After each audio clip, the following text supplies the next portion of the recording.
Hey guys, Holt here, and this is my update for November the 12th. Today, we're going to be talking about a movie that I actually enjoyed from 2013. It was a movie that was written and directed by Ty West, somebody that I actually shot in the head one time. And that movie is called The Sacrament. It co-stars a couple of the other people who were in my film You're Next. AJ Bowen was in it, and Joe Swanberg, and actually at least one or two other people. But anyway, before we get into this, I want to introduce my guest for today, someone who's going to be talking about the sacrament and just cults in general with us, or with me. This is Mr. Zach Myers. Zach, how you doing, man? How's it going? It's good to have you back on the show. We haven't talked on here for a minute. Yeah, it's been a little while. The last one was us talking about Black Christmas, which was a lot of fun. But this one I think will be even more fun because we're talking about cults, and that's a real freaky subject, I think, for some people. Oh yeah, for sure. I mean, this movie, The Sacrament, is loosely based on Jonestown. And Jonestown is, of course, a very, very popular event that happened in 1978. So that's been, oh God, it's been what? God, that's a long time ago. It's amazing Yeah, that it's been that long. movies. Yeah, so that's an old case. Now, The Sacrament is not a play-by-play of Jonestown, but it is sort of like a Jonestown type situation about a group of people who live, I can't remember in the Sacrament which country they were in. The real story was in Guyana, is where Jim Jones set up in the desert, good Lord, in the jungle, Jonestown, which was an establishment based on kind of Marxist socialist beliefs, sort of a community that was meant to be self-sustaining and self-contained. And the character who is kind of the Jim Jones guy in The Sacrament is a guy who is known as the father in the movie. And he's played remarkably, I think, by a guy named Gene Jones. Not Jim Jones, but Gene Jones. Now, Great actor. oh man, he's so great. And this was kind of the third movie that he was in of note in a very short period of time. We were talking about this a little bit before we started broadcasting, but Gene Jones had also appeared in No Country for Old Men, in the scene where Javier Bardem goes into the gas station and does the coin toss, and he's telling the older man there, played by Gene Jones, to call the coin. And the old guy gets the feeling this guy's a little off his rocker, and he's like, "Well, I want to know what we're betting on here." Great little scene there, very memorable. And I didn't know that until you told me that, because I find that very fascinating. I'm gonna have to rewatch it just to see that part, because he is such an amazing actor in The Sacrament, and he gave me chills at part. He's great. Yeah, and there's actually a scene in here which I believe I was told is an interview scene, which is very noticeable in the movie. It's kind of a long interview scene where Gene Jones, as the father, is being interviewed by the journalists who come to his encampment, and it was shot in a single 17-minute take, and apparently Gene Jones did it in one 17-minute take, and that's what you see in the movie. Nice. Which, that's pretty amazing to sit there and do it once, a 17-minute scene straight through, and not make any mistakes, and it'd be good enough to go right into the movie. That's impressive. Yeah, I mean, this Gene Jones is a great actor, just out of Texas, I think, and a great discovery. I don't know if I mentioned what the third movie he was. I said he was in three kind of in a row. The third movie actually came after The Sacrament, and that was The Hateful Eight. He was Minnie's husband at Minnie's haberdashery. They kept saying that was his chair, and he got shot in it, and he covered it up, the blood stain with the pelt. Oh, yes.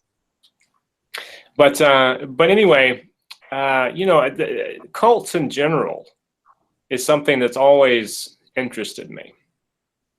And, I'm always interested in hearing people's like cult stories. I've known a few people who have had Yeah, those. actually, I actually have a cult story that's honest. It's true. I had a neighbor that was kind of weird, kind of a loner, but he kept trying to talk to me about his weird religion, and he kind of came off as a Buddhist, honestly, to me. I didn't really know what he was. I didn't, and he invited me for a free trip to Las Vegas, which, I never been to Vegas, and I'm gonna be honest, all I heard was free trip to Vegas. That's really all I heard. I brought a couple, a few buddies with me, and we get there, and it's real weird. Everyone's in white gowns. As soon as we walk into this room, Well, where was it? Was this did they take you to a house or? no, this was it was near the strip. It was in a closed kind of off to the side room at a hotel, but the room itself was kind of like not near anything, which is kind of freaky. It was, I don't know, it was just kind of off-putting, like why they would have, a thing going, like a meeting, and everybody was wearing white gowns and everything. And to this room, there was three exits. All three exits had a very large gentleman blocking the door from anyone from leaving. That was the first bad feeling I got. I was like, I don't like this. Wow, I should have really, thought this through. And a buddy of mine kind of leans over and he says, nobody eat or drink anything they give you. And I instantly was like, I got even more like freaked out when he was like, oh God, you're right. And then this guy comes out, and the typical cult leader, like he has the white gown, has all these like women like next to him, like he's a god, and he's completely bald with it looks like he kind of glued a man bun to his head, and it was really bizarre. And they gave me something to drink, which I actually did not drink. I kind of tossed it in the trash when no one was looking. I don't trust them. And they kind of pushed me into this line, which I didn't know what was going on. I was kind of like, "What's going on? I don't know what to do." And everybody had to get blessed by this cult leader, which that was very off-putting. I mean, I guess he touched you like on the forehead, and I don't like to be touched by people I don't know, especially cult leaders. And the the cult leader himself is a guy named Rael. He's a French gentleman, and I guess one day a long time ago, when he created this religion, which I guess is referred to as Raelism. Mm-hmm. I could be wrong on how it's pronounced, but I guess this guy claimed he was on LSD out in the woods and claims that aliens came down and told him he was Jesus' brother. And I'm sure the acid had nothing to do with that. And this guy was just nuts. Like, he was really, really freaky. Luckily, I got out of there, and they kind of started to open the doors so everybody can go into a separate room, which they were calling a naked massage, which I had. Yeah, well, you must participate in that. No, I had nothing to do with that. That was my opportunity to get the hell out of there. I don't want to see cult members what's under their gowns. And I got out of there. But yeah, once you go into the naked massage room, that's when the eyes wide shut shit starts to happen. Well, I feel like with most cults, you have like one of two things. They're rather really crazy dangerous, or they're just really crazy loopy. And I think these people were just crazy loopy. They came off as real, kind of off-putting at first, but and who knows? I mean, I don't know what they were gonna. I didn't stick around, but they're a cult, straight up. I've looked at stuff on YouTube, and I've looked at stuff on the internet about cults, and this religion is talked about as a cult. Like, it's a straight up cult. and they talk about how nobody owns anybody and how marriage does not exist and how nobody's children belongs to them. They belong to everybody, which just sounds to me like they just want to go around kidnapping kids. It's just Yeah. real weird. So this sounds like the kind, so this is like a Jesus as an alien type religion, right? I What's that like? guess. I mean, it sounds like to me they're trying to say that, God is an alien or something like that. And then this man is part alien and he's Jesus's brother. And I guess I don't really understand. I kind of just took in every other word they were saying because I was just thinking, like, the whole time I was just in there like, how the fuck am I going to get out of here? I don't know what to do.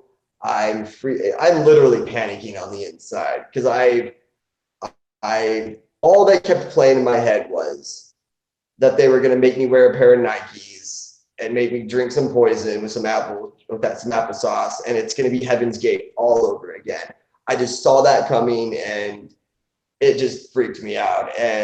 But for anybody out there, don't do something without fully thinking it through. It's kind of common knowledge, but you never know what you're going to get yourself into. And I was very, with all joking aside, I was very fortunate that I didn't get harmed or nothing happened to me. And but it's, it was really crazy. Those people are loopy. So this guy that the friend this was his religion, he took you there, like he was there with you during this meeting? Yeah, and he got kind of mad when we disappeared. He kept wondering where we were, like that night when we got back to the hotel. But he kind of yelled at us, "Where were you?"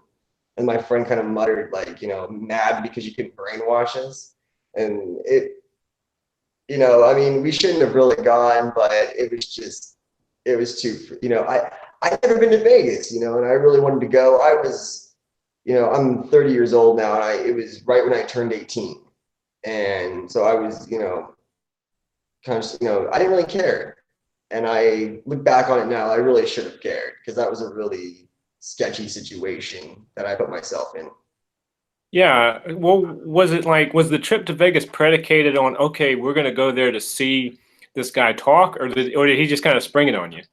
No. He kind of told me, but again, I kind of took it as like, he's like a Buddhist or something. I really didn't quite again, should have really paid more attention to what he was telling me and what he was talking about. But yeah. So is this church, these Raelians, are they still there? Is it still active? Yeah, apparently. You can look it up on Google. It's called a religion, but I mean, yeah, don't believe that. But yeah, you can look it up. It's funny. I guess apparently I haven't seen the episode, but I guess it got so big that Saturday Night Live actually did a skit making fun of this cult leader, and it's and everything. And I thought that was kind of weird that I actually unwantedly got touched by that weirdo. Now, is that guy, was it a large room with a lot of people?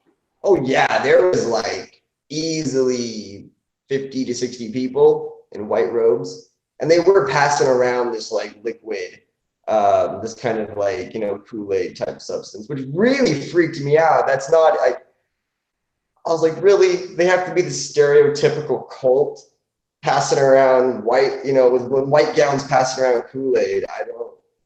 I don't want to be a part of this. Like, it was just really creepy. Do you think that, like, were you looking around, were there other people there like you who were just going, what the fuck is this guy talking about? Or were they all kind of in it? They were all into it except for me and my friends. And so like when you guys left, about the 60, did like all of them go for naked massages? Yeah, they all went for naked massage and naked meditation. And that was my cue, get the hell out of there. And it was funny because when the cult leader, what he said to me was, the aliens above love you. And I thought to myself, I'm sure they do. I just really I just want to be anywhere else right now than right here. Like, this is really uncomfortable for me. And it was more like, I don't know. I was kind of curious at one point once I got there, that once like the doors locked and they wouldn't let anybody leave. I even attempted to walk over kind of near the door, and the guy nudged me back to my seat. I was like, "What the fuck, dude? Like, you're not gonna let me leave?" And I guess not. Yeah. Yeah, well, that's when you give him one right in the skin puppy and run for it. I really should have, but I mean, this guy was like 8 of me, so I didn't think I could take him. And Yeah. I didn't want him to put like a funnel in my mouth and just make me force, drink the Kool-Aid. Well, it does sound like it might have been an offshoot of Heaven's Gate or something, because that was the Heaven's Gate thing. The Marshall Applewhite guy him, and actually it started out with two people. It was him and this woman named Bonnie Nettles, I think. Yeah. And they came to believe, I guess, that they were actually aliens in human bodies. And so they started to talk people into coming to, like their meetings and stuff. And then slowly it got more and more serious. And then people were really buying into this whole, deal. And they had like weird names for each other too. I think at one point he was Bo and she was Peep. Yeah, actually, yeah, I remember that. And he would go on these little video things talking to his followers, and he would refer to himself as Bo and stuff. And, these people would say that after they, got rid of their human bodies, there would be a spaceship waiting for them, and they would be taken up. And it's kind of on some level sad that they were able to be brainwashed like that. Because and the cult leader did it himself too. I mean, he was found with the rest of them. Yeah, well, it's interesting because when you watch The Sacrament and you see like the Gene Jones character, he has a kind of kindly old man quality to him. It's like, oh, that's like, that's kind of like the uncle that I always liked. He's saying stuff that's out of this world, crazy, but at the same time, he has this kind of kindly side to him. But when you see like Marshall Applewhite in those videos you were talking about, the guy's just like, he's got those crazy eyes that stare into your soul. And you go, wow, people actually bought into his shit. They didn't think he was crazy. They thought that he was really going to take them up to the mothership, which I swear, I think Marshall Applewhite saw that movie, fucking Life Force. Because he straight up stole the whole thing from Life Force, where there was a spaceship in the tail of a comet. Oh, dude, yeah, dude. Oh, yeah, he did. Yeah, and he just used Life Force as like his philosophy, except it's a different comet. The Hell-Bob comet was the Heaven's Gate one, and Yes. that's the one that only comes around like every 2,000 years. So he was like, if we don't all kill ourselves now and join the mothership in the tail of this comet, we're gonna have 2,000 years before we get the opportunity again. So everyone was like, oh my God! And by this time they had been totally, brainwashed into believing that stuff. But there was some. Was a lot of people don't know this about the Heaven's Gate is all the men before committing suicide, cut the junk off before they went to Mexico and surgically had their stuff taken off. And You can say it, Zach. They had their penis cut off. yeah, they did. We're gonna take this chat to a real dark place, and but yeah, that's that nice. When I read that, I was like, Jesus Christ, like, like. And they were also they were independently wealthy because Marshall had created, or Bo, if you like, Bo and Peep, Bo of Peep had created a web designing company. And that's what they did. So they had like a yearly income of like $400,000. These people they had money, That would explain why they were able to rent out that mansion that they, did all this in. Yeah, that was in Rancho Santa Fe out there in California. The town was. Yeah, and there was 39, I think, people that went out. 39 people were in there, and they decided they were going to eat some pudding and join the mothership with Bo of Peep over there. But Peep had already died by that point. She had died earlier, and supposedly from some of the interviews I've seen about the Heaven's Gate thing, that was one of the factors that started to push him over, because that was like his companion, you know. And then he had to start making up shit, because part of their philosophy originally is that you go body and soul into onto the mothership. And then, so she wasn't supposed to be able to die. Her body wasn't supposed to die. So when she died, he had to come up with a new philosophy so his people didn't think he was bullshitting them. So that's when he came up with, well, if we kill ourselves, our souls will leave these vessels, and then that'll go to the mothership. That's the real truth, you know, because they always have to kind of adapt it to whatever happens to them, you know, so that they're not so obviously a fraud, even though to most people it would obviously be a fraud. But once, you gotta have a backup plan to be a good cult leader. Do what now? You gotta have a backup plan to be a good cult leader. Yeah, and sometimes you have to think on your feet, because he wasn't expecting, you know, Bonnie to die, or Bo and Peep to die, but she did, and then, you know, he was stuck in the situation where he had a bunch of people looking at him like, oh, well, didn't you say? And he was like, oh, no, this is what it really is, you know. And unfortunately, but, you know, even after they killed themselves, there were some of the people that weren't there who were part of the cult who wished they were. You know, they thought they missed the ship. Yeah.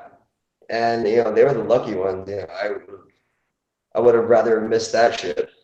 Yeah, because there was one guy who actually tried to kill himself to join them like a couple weeks later, and the cops came and they saved him, you know. But yeah, he's still alive, I think. Jeez. Well, he's one of the lucky ones. Yeah.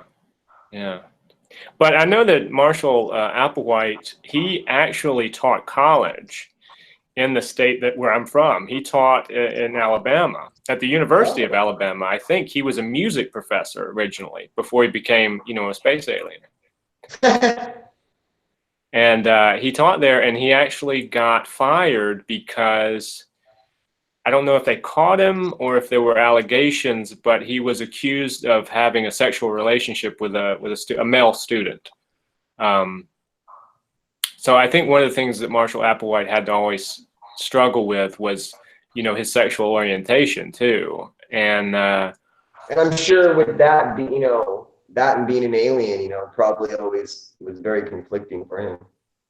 Yeah, and it was at the time, you know, it wasn't as if the culture was as open to alternative lifestyles, if you even want to call it that, as they are now.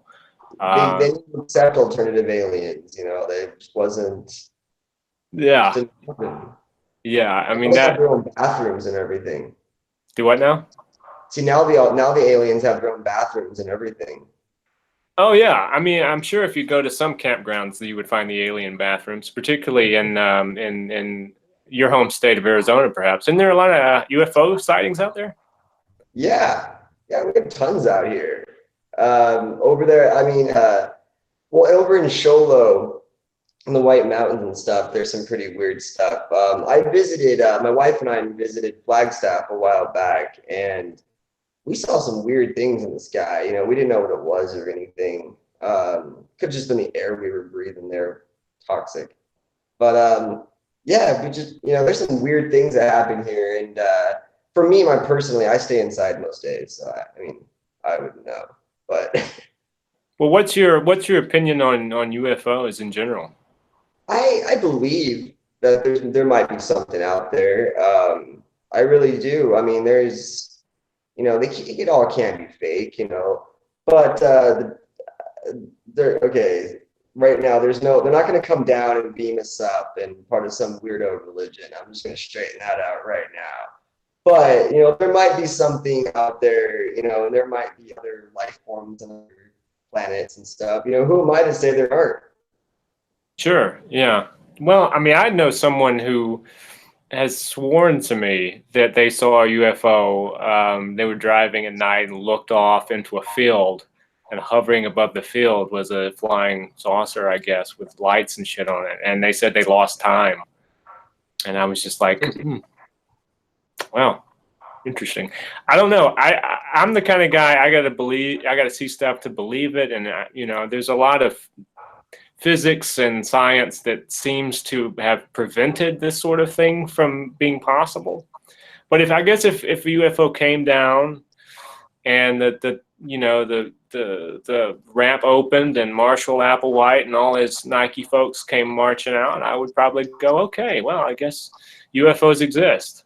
Well, when the aliens beam me up to the promised land, I'll believe it.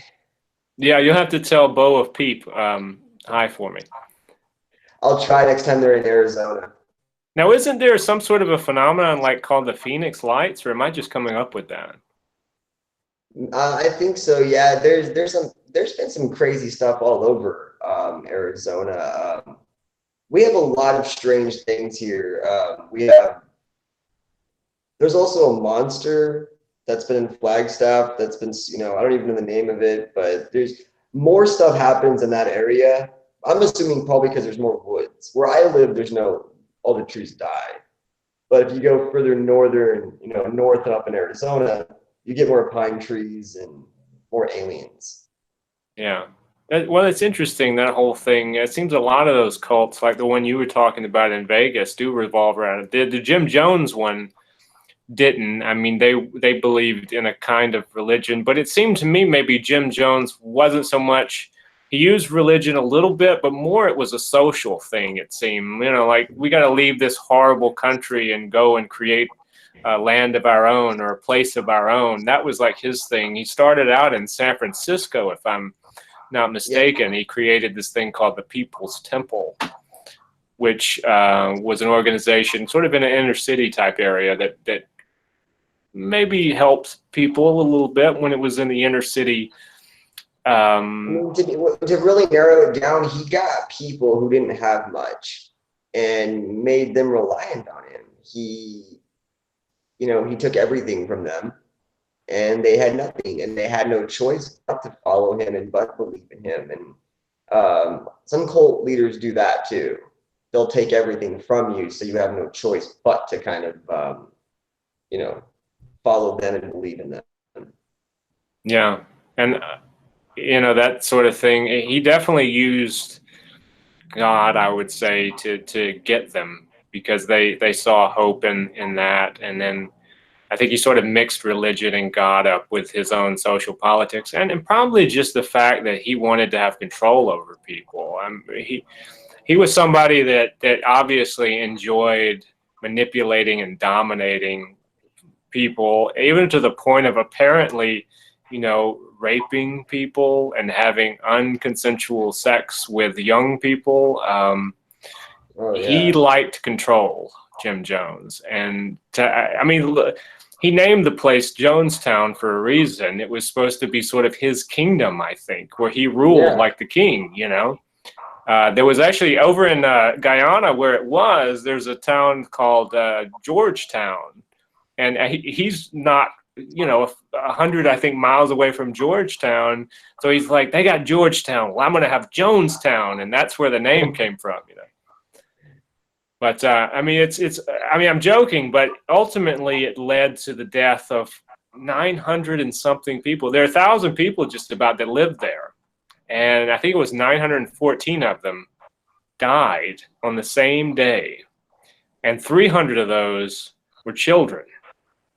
So, and if you've ever heard there's a documentary, which I would not recommend you watch unless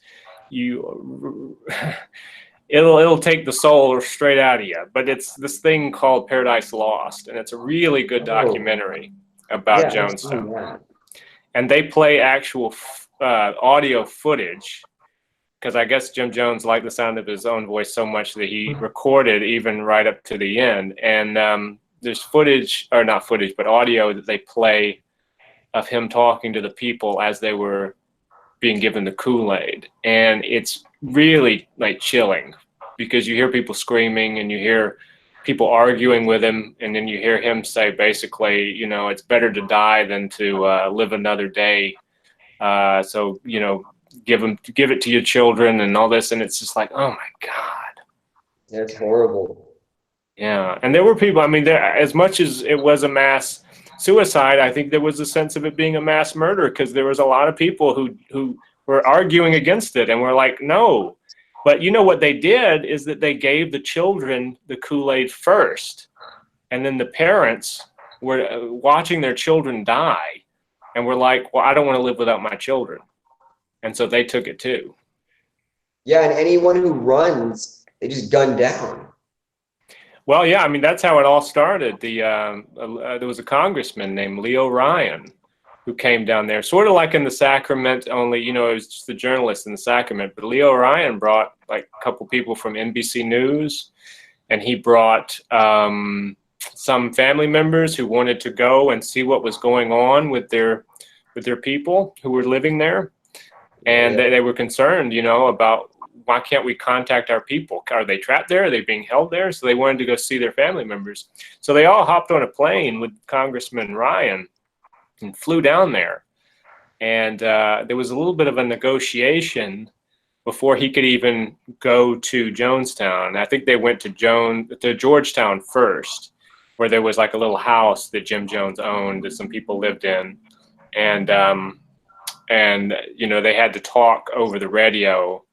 And then eventually, Jim Jones let him come to actual Jonestown. And so, but it's really strange if you see some of the footage, because, they were there and they had this huge party for Congressman Ryan. And he, said to the crowd, and there's footage of this where he's like, well, I after talking to some of these folks, it looks like that this could be a really good thing you have going here. And everybody cheers, and it's like this big jubilant moment.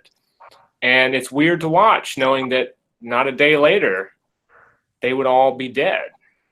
So it started on a good note. And then, what happened is this fellow who was there with his son and living in Jonestown slipped one of the guys from NBC News a note. And the note fell to the ground. And the guy from NBC picked up the note, but the little boy saw it fall to the ground, and he was like, hey, he just passed something. And then that started like people talking a little bit, and the note said, I want to leave. And so, Ryan was like, Congressman was like, well, tomorrow we're going to go. And this guy who wrote the note said, we need to go now. You don't realize how much danger you're in being here. And Ryan was apparently like, well, it'll be all right. We're protected. I'm a congressman. They're not going to do anything to me. We're all, Congress knows I'm here. And so they did stay the night. And I think by the next day, they had about 15 people who want to leave. Now, if you think about it, 15 people out of 1,000 is not a lot of people, That's true. But I think what Jim Jones was most frightened of was just the idea of what was going on there getting out. Now, you have to remember, like, Jim Jones was a big cokehead, and he was paranoid as fuck, and the drugs were making him even worse, and he was already kind of crazy. So, I think he had this idea that, oh, God, they're going to go and tell, and they're going to come, and they're going to destroy all this, and I'm going to lose my power over these people, and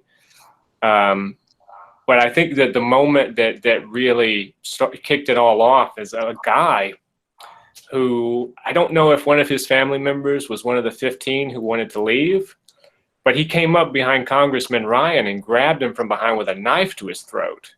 Oh, that's right. And then Ryan was like, okay, let's just calm down. And they let him go.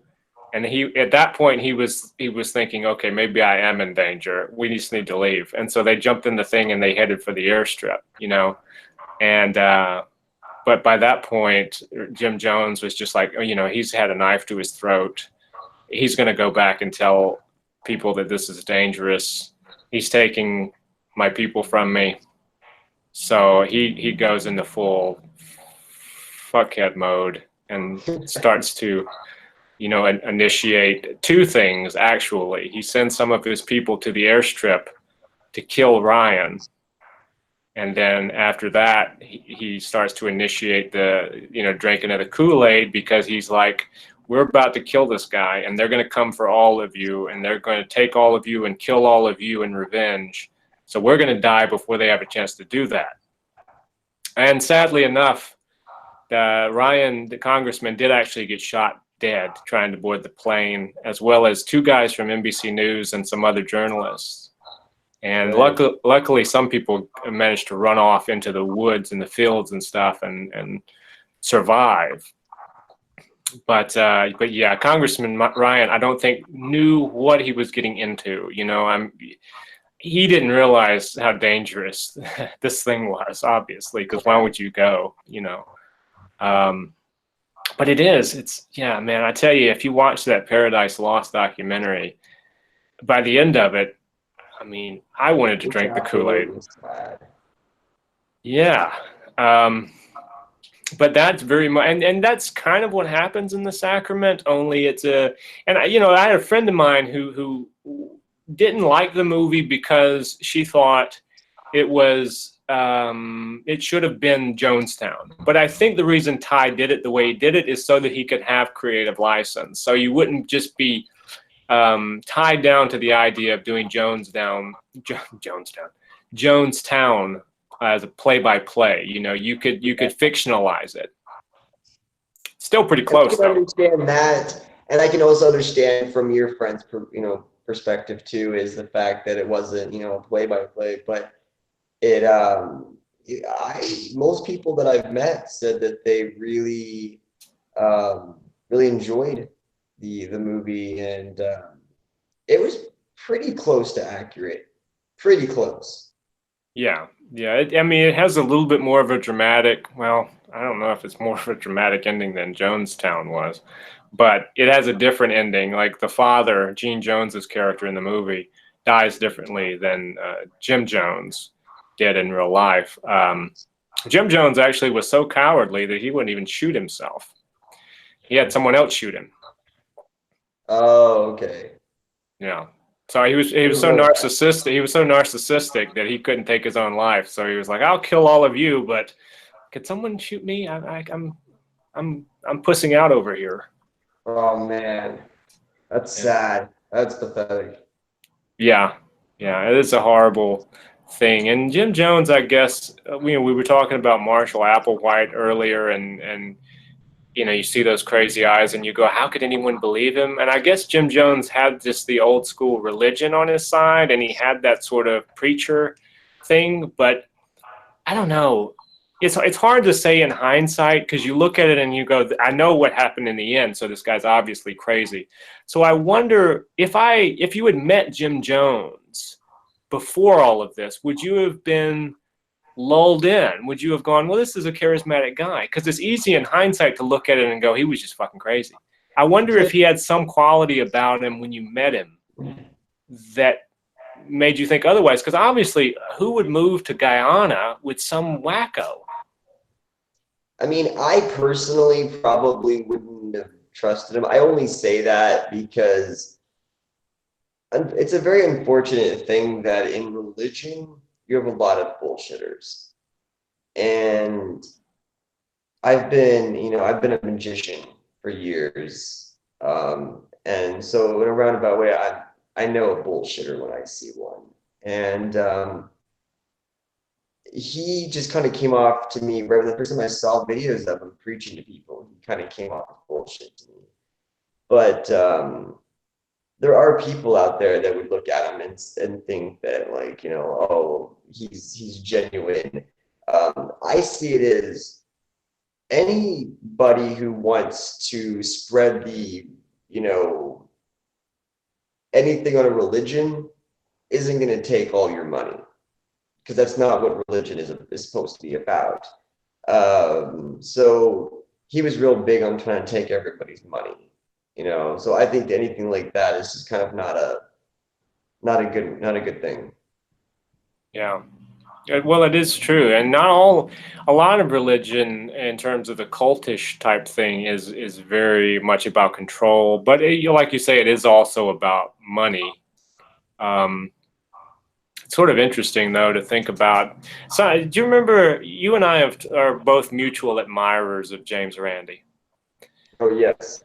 And there was a guy that James Randi debunked one time who had sort of a cult thing going. He wanted to be a quasi cult leader, but wasn't quite up to snuff. A guy named James Heydrich. Yes. Yes. That guy was oh man. He ended up getting arrested after he was exposed, not long after he was exposed by Randy. Because the amazing, to those out there who don't know, the amazing Amazing Randy is a magician who exposes frauds and con artists. And this guy, Heydrich, he was telling people he was psychic and getting a following because of it and stuff. But then he got arrested for molesting young boys in the, thing that he was teaching. And I don't know, that it's kind of sad because, even as me as a magician and stuff, I look at the stuff that he was doing, blowing on a pencil, like, and telling people that he was psychic, it's silly to me, but I mean, there are people out there that will believe it. And I guess you'll believe anything if if you want to bad enough.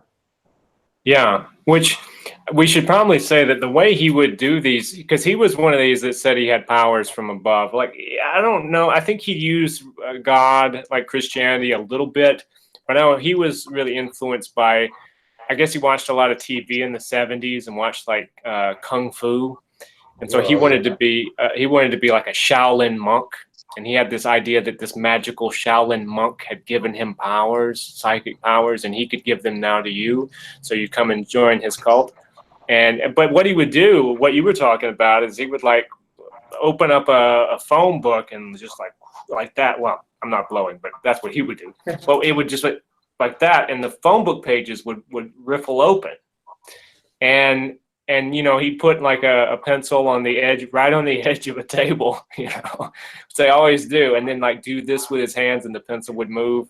And come to find out, like you said, all he was doing was when he was in prison for an earlier conviction, which these guys usually are, in prison for something that they did earlier. He had learned how to blow air out of his lungs in such a way that his face remained totally stationary, without any change and without any real sound. Which makes me wonder if that's a common thing to learn in prison. I don't know. Again, we're taking this to a dark place already, geez. But yeah. Well, and that's one of the funny things is he was on television doing his phone book trick, and James Randi came on the show as like a guest to debunk it, and he just put down those little styrofoam packing peanuts around the phone book and was like, okay, now make the pages turn. And Heydrich was like, there's static electricity in here. I can't do it. Suddenly the magical Shaolin powers didn't work with the static electricity of the packing peanuts. But it was the reason it didn't work is because he knew if he blew, the peanuts would fly off the table. Well, and right after that, there was he still tried to, bullshit people. And a reporter did the thing with him. I can't remember the reporter's name, but he was also a magician. And he told everybody, I'm a magician, I've studied magic for years. And he duplicated every single thing. And Heydrich got so good at people saying, well, I think you might be blowing on the pencil, that he learned how to turn his head but blow right before he turned his head. And this guy did everything. So finally, Heydrich got put a fish tank over. And now most people don't know this, but fish tanks aren't going to be completely flat on top. There's going to be a crevice or a hole or gap somewhere in it. And I guess from being in prison, he learned to blow hard enough through there. And it's kind of hard to talk about this with a straight face, but I guess, and the magician duplicated it. So, he was a real bullshitter. Yeah. And he had another trick that he would do with the people that were in his little quasi cult, where he would bring them into the dojo and he would have them all lay down and he would say, okay, now we're going to concentrate and our power is going to manifest. And he had all these like punching bags hanging all around them from chains. And then, then the chains would start to sway and the punching bags would start to sway back and forth. And he would say, whoa, look at this. This is our power manifesting that we're all putting into this room. And come to find out, he would only do it at a certain time of the day because it was a corrugated steel roof. And when it heated up, the chains would start to sway. And he knew this. So we'd have them lay down at the same time every day. Whether they were concentrating or not, the punching bags were going to sway because it was just a reaction to the heated metal roof.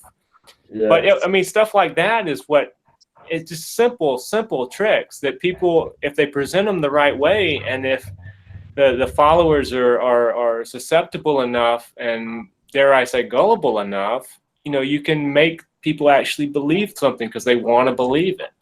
They want Yeah. to believe that they have magical powers and that this guy, the Shaolin monk, can give them to you. And yeah, and I don't know. I have a hard time believe, that's the way to get it, but Oh, you think that he used his mind? he could have, no.